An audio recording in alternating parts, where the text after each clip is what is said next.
नमस्कार मित्रांनो, माझं नाव डॉक्टर अजय कोठारी.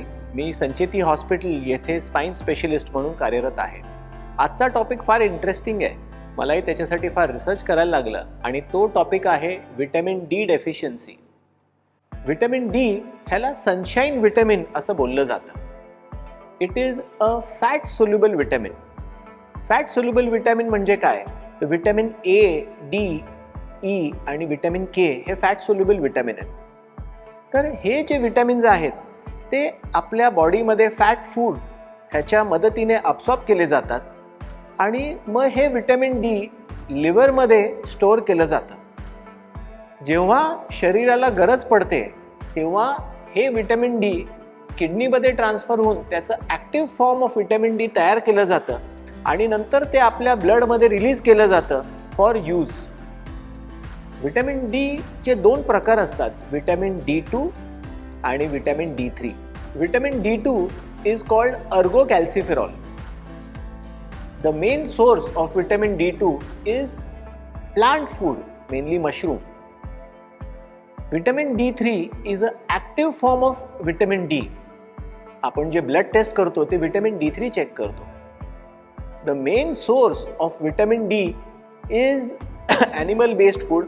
पण जर आपल्याला नॅचरली व्हिटॅमिन डी हवं आहे तर आपल्याला जर अर्ली मॉर्निंग सनलाईटमध्ये आपण जर उभे राहिलो तर आपल्या स्किनच्या खाली जे कोलेस्ट्रॉल आहे आणि जेव्हा सनलाईट त्याच्यावरती पडतं ते अल्ट्राव्हायोलेट रेज ह्या कोलेस्ट्रॉलला व्हिटॅमिन डीमध्ये कन्वर्ट करायला मदत करतात.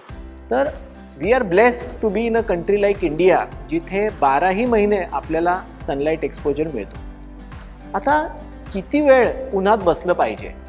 तर ह्याचं उत्तर आहे की तुमचं वर्ण कसं आहे, तुमचा कलर कसा आहे.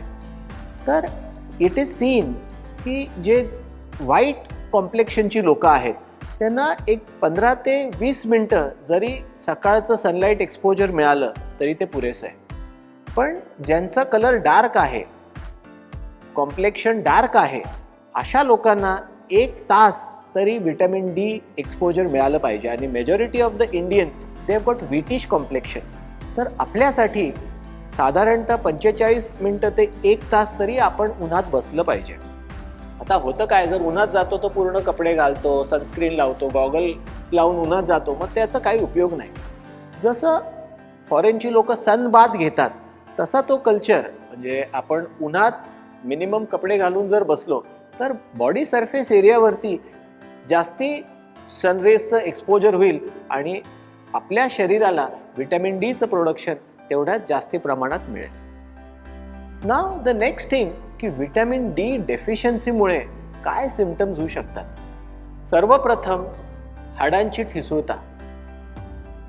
आपण जर आपल्या शरीरात कितीही कॅल्शियम घेतलं, समजा तुम्ही रोज 1 लिटर दूध प्यालात, पनीर खाल्लं, सोयाबीन खाल्लं, टोफू खाल्लं, अंडी खाल्ली, पण ते कॅल्शियम पोटामध्ये अब्झॉर्ब करायचं काम हे व्हिटॅमिन डीचं आहे. आणि व्हिटॅमिन डी ते कॅल्शियम अब्झॉर्ब करून हाडांमध्ये डिपॉझिट करायचं काम करतं. आणि त्याच्यामुळे the main role of vitamin D is for calcium and phosphorus metabolism. आता व्हिटॅमिन डी जर डेफिशियंट असेल तर तुमची हाडं ठिसूळ असणार and you are at a very high risk of fractures. आणि जर फ्रॅक्चर झालं ते जुळायला पण फार वेळ लागतो. Second important symptom is you feel tired. तुम्हाला कमजोरी वाटते, लेथार्जी वाटते, यू फील एकदम lack of doing any activity. म्हणजे आपल्याला जे उत्स्फूर्तता लागते, जी इन्स्टंट काम करण्याची वृत्ती लागते, ती ह्या व्हिटॅमिन डी डेफिशियन्सीमुळे कमी होते आणि a person becomes lethargic. Third important thing is आपल्या इम्युन सिस्टीममध्ये त्याचा फार महत्त्वाचा रोल आहे. कोविडने आपल्याला हे दाखवलं की व्हिटॅमिन डी, व्हिटॅमिन B12 हे सगळे एकदम लाईमलाईटमध्ये आले. तर आपली प्रतिकारशक्ती जर वाढवायची असेल तर व्हिटॅमिन डी हे चांगल्या प्रमाणात पाहिजे. डायबिटीज, कॅन्सर, गॅस्ट्रोइंटेस्टिनल प्रॉब्लेम्स, डोळ्याचे problems, you name a system and vitamin D is related to it. आजकाल कॅन्सरच्या रिसर्चमध्ये व्हिटॅमिन डी बद्दल बरंच बोललं जात आहे. नॉर्मल लेवल्स काय आहेत व्हिटॅमिन डीच्या? 30 नॅनोग्राम पर ml ही एक नॉर्मल लेवल मानली जाते आणि 30 to 100 नॅनोग्राम पर ml ही एक नॉर्मल लेवल मानली जाते. बिलो 20 इज डेफिशियन्सी आणि बिटवीन 20 to 30 इज इनॲडिक्वेसी, म्हणजे बॉर्डरलाईन कमतरता. आता मी म्हटलं ह्याचे सोर्सेस काय, तर व्हिटॅमिन डीचे नॉर्मल सोर्स इज सनलाईट, जे आपल्याला इझिली अवेलेबल आहे, आणि सकाळचं बिटवीन 7 to 10 AM मधलं जर सनलाईट आपण घेऊ शकलो तर ते सर्वोत्तम. Animal based foods, eggs, meat हे त्याचा एक सोर्स आहे. Green leafy vegetables, milk products, soyabean, high protein diet, dry fruits ह्याच्यामध्ये पण व्हिटॅमिन डी चांगल्या मात्रामध्ये बघायला मिळते. डेली रिक्वायरमेंट किती आहे व्हिटॅमिन डीची, तर 10,000 to 20,000 international units he daily requirement आहे व्हिटॅमिन डीची. पण असं बोललं जातं की जर 100 रस्त्यावरच्या लोकांचं व्हिटॅमिन डी चेक केलं तर 80% लोकांचं व्हिटॅमिन डी कमी येईल. त्याच्यामुळे we recommend 20,000 international units per day हे घेतलं पाहिजे. जर तुम्हाला डेफिशियन्सी असेल तर 60,000 युनिट्सची एक कॅप्सूल मिळते, आजकाल ओरल सोल्युशन पण मिळतात.